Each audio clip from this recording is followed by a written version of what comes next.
I thought Emily had stopped loving me. The good morning texts disappeared. The late night calls became shorter. Her laughter faded. Then one day, she simply walked away. For 6 months, I convinced myself that I wasn't enough for her anymore. Then, at 2:17 a.m., my phone rang. It was her mother. And the words she said next changed my life forever. My name is Daniel, and for a long time, I believed the woman I loved had fallen out of love with me. Emily and I met at a small bookstore downtown. I was looking for a novel I couldn't find, and she spent 20 minutes helping me search every shelf. When we finally found it, she smiled and said, "You owe me a coffee for all this hard work." That coffee turned into dinner. Dinner turned into countless dates. And before I knew it, she had become the most important person in my life.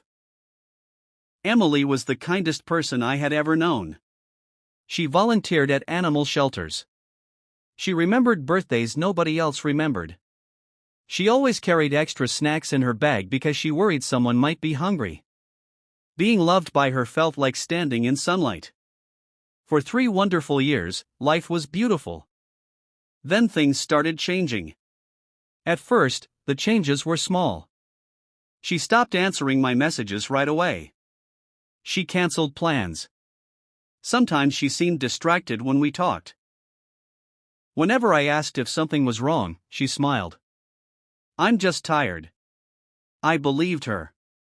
But weeks turned into months. The distance between us grew. The woman who used to call me every night now barely answered her phone. The woman who once shared every thought with me suddenly became quiet. I felt helpless. One evening, I finally asked, "Emily, are you unhappy with me?" She looked away. "No." "Then what's happening?" Her eyes filled with tears. "Nothing."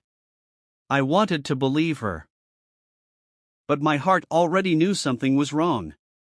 A month later, she ended things. There was no argument. No cheating. No dramatic scene. She simply sat across from me and said quietly, "I think we need to go our separate ways." The words hit me like a truck. What did I do wrong? You didn't do anything wrong. Then why? She couldn't look at me. I just can't do this anymore. I begged for an explanation. She gave none. And then she left. Just like that. The woman I planned to marry disappeared from my life. The following months were the hardest of my life. I stopped going out. I stopped enjoying things I once loved. Every song reminded me of her. Every street carried memories. Friends told me to move on. I tried. But part of me never stopped loving her. 6 months later, I received the call. It was 2:17 in the morning. I woke up confused. The screen showed a name I hadn't seen in months. Emily's mother. My stomach tightened. I answered immediately. "Hello?" All I heard was crying. Then her mother's trembling voice. "Daniel." My heart raced. What happened? There was a long silence. Then she said words I'll never forget. "You need to come." "What?" "Please come. She needs you." I sat up instantly. "What happened to Emily?" Her mother sobbed. "Please just come." Within minutes, I was in my car. The entire drive felt endless. Thousands of terrible possibilities raced through my mind. When I arrived at the hospital, Emily's mother was waiting near the entrance. She looked exhausted. Older. Heartbroken. The moment she saw me, she hugged me tightly. Then she cried. "What happened?" I asked. She wiped her tears. "Emily has been sick." My heart dropped. "Sick?" She nodded. "For almost a year." The world seemed to stop. "What do you mean?" Her mother took a deep breath. She was diagnosed with a serious heart condition.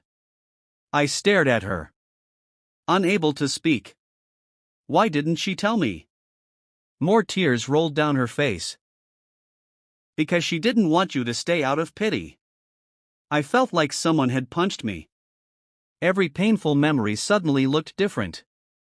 The cancelled plans. The distance. The breakup. Everything.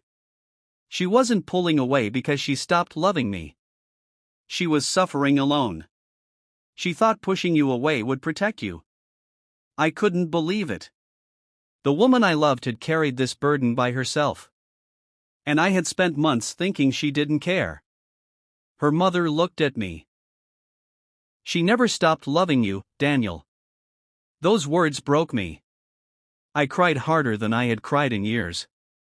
A few minutes later, I entered her hospital room. Emily was sleeping. She looked smaller. Weaker. But she was still the woman I loved. When her eyes opened, she saw me standing there. For a moment, neither of us spoke. Then tears filled her eyes. Daniel? I nodded. She started crying. I'm sorry.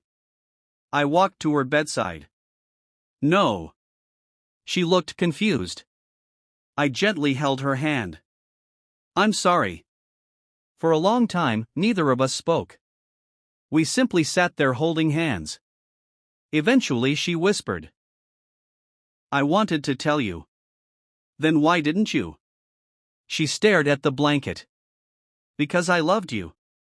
I squeezed her hand. She continued. I couldn't bear the thought of watching your life become centered around my illness. Emily. I wanted you to have a future. I shook my head. You were my future. More tears fell from her eyes. That night we talked until sunrise. For the first time in months, there were no secrets. No walls. No distance. Just truth. And love. The weeks that followed were difficult. There were treatments. Doctor visits. Moments of fear. Moments of uncertainty. But there was also hope. And something beautiful happened. We faced everything together. For the first time, Emily allowed people to help her. She stopped carrying the weight alone. Her family stood beside her. I stood beside her. And little by little, she grew stronger. One afternoon, months later, we sat together in a park. The same park where we had shared our first kiss years earlier. The sun was setting. The air was cool. Emily leaned against my shoulder. Can I ask you something? Anything. She smiled softly. Why didn't you give up on me? I looked at her. Because the answer was simple. Real love doesn't disappear when life gets difficult. Tears filled her eyes again. And then she laughed. That beautiful laugh I had missed so much. A year later, I stood in front of our friends and family. Emily stood across from me wearing a white dress. More beautiful than ever. As I slipped the ring onto her finger, I remembered that terrible night when her mother called me. The night that changed everything. The night I learned an important lesson. Sometimes people don't leave because they stop loving us. Sometimes they're hurting so deeply they don't know how to ask for help. And sometimes love means staying long enough to discover the truth. Emily smiled through tears. I smiled back. And in that moment, I knew something with absolute certainty. She had never stopped loving me. Not even for a second. Red Heart, if this story touched your heart, don't forget to like, share, and subscribe for more emotional real-life love stories about kindness, forgiveness, and true love. Bell 2 Hearts.